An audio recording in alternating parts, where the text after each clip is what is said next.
دارالحکومت دہلی سے ملک بھر تک اسٹوڈنٹ کی آواز بلند، لیکن حیدرآباد میں خاموشی کیوں؟ تعلیمی اداروں پر ہندوتوا طاقتوں کا قبضہ۔ بھارت بھر میں نیٹ ایگزام میں مبینہ بے ضابطگیاں، تعلیمی شفافیت اور اسٹوڈنٹ کے حقوق سے متعلق مختلف مطالبات کے حق میں احتجاجی سرگرمیاں جاری ہے۔ ہندوستان کی دارالحکومت نئی دہلی سمیت کئی سٹیز میں طلباء تنظیمیں، اسٹوڈنٹ تنظیمیں، مختلف سماجی حلقے اور بعض سیاسی جماعتیں احتجاج کر رہی ہے۔ کئی مقامات پر پولیس اور مظاہرین کے درمیان جھگڑے، لاٹھی چارج، حراست میں لینا اور مقدمات درج کیے جانے کی اطلاعات بھی سامنے آئی ہے، جن میں حکومت کی ناقائدین نے سخت اعتراضات اٹھائے ہیں۔ اپوزیشن پارٹیز اور اسٹوڈنٹ تنظیموں کا الزام ہے کہ حکومت پرامن پروٹیسٹ کو طاقت کے ذریعے دبانے کی کوشش کر رہی ہے۔ ان کا کہنا ہے کہ کئی لاٹھی چارج کیے جا رہے ہیں، کئی اسٹوڈنٹ کے خلاف کیسز بھی درج کیے جا رہے ہیں اور کئی مقامات پر پولیس اور سیکیورٹی فورسز کی جانب سے سخت رویہ اختیار کیا جا رہا ہے۔ دوسری جانب حکومت کا موقف ہے کہ قانون و امن برقرار رکھنے کے لیے ضروری اقدامات کیے جا رہے ہیں اور کسی بھی غیر قانونی سرگرمی کی اجازت نہیں دی جا سکتی۔ ان تمام حالات کے باوجود احتجاجی اسٹوڈنٹ کا کہنا ہے کہ وہ اپنے مطالبات سے پیچھے ہٹنے والے نہیں۔ ان کا دعویٰ ہے کہ یہ جدوجہد صرف ایک ایگزام یا ایک بیچ کے اسٹوڈنٹ کے لیے نہیں، بلکہ ملک بھارت کے تعلیمی نظام کی شفافیت، لاکھوں نوجوانوں کے مستقبل اور والدین کی امیدوں کے تحفظ کی جدوجہد ہے۔ تاہم ان حالات کے درمیان حیدرآباد کے متعدد جامعات اور اعلیٰ تعلیمی اداروں میں نمایاں خاموشی دیکھی جا رہی ہے۔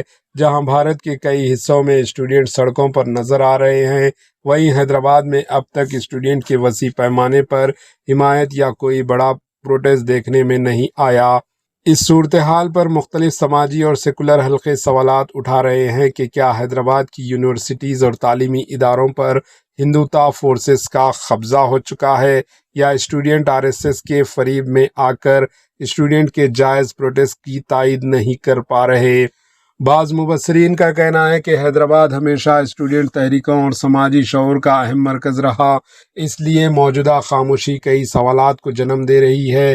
ان کے مطالبات یہ جائزہ لینے کی ضرورت ہے کہ اسٹوڈنٹ تنظیمیں موجودہ حالات میں غیر فعال ہو چکی ہے، انتظامی دباؤ کا سامنا کر رہی ہے، یا پھر دیگر وجوہات کے باعث احتجاج سے دور ہے۔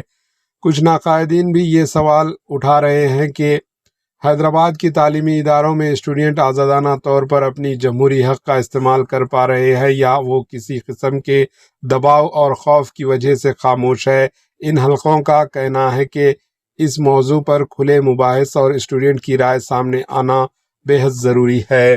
سماجی کارکنان اور ماہرین تعلیم کا کہنا ہے کہ اسٹوڈنٹ کے حقوق، تعلیمی شفافیت اور مستقبل جیسے معلومات کو مذہب، ذات، زبان یا سیاسی وابستگی کی عینک سے نہیں دیکھا جانا چاہیے۔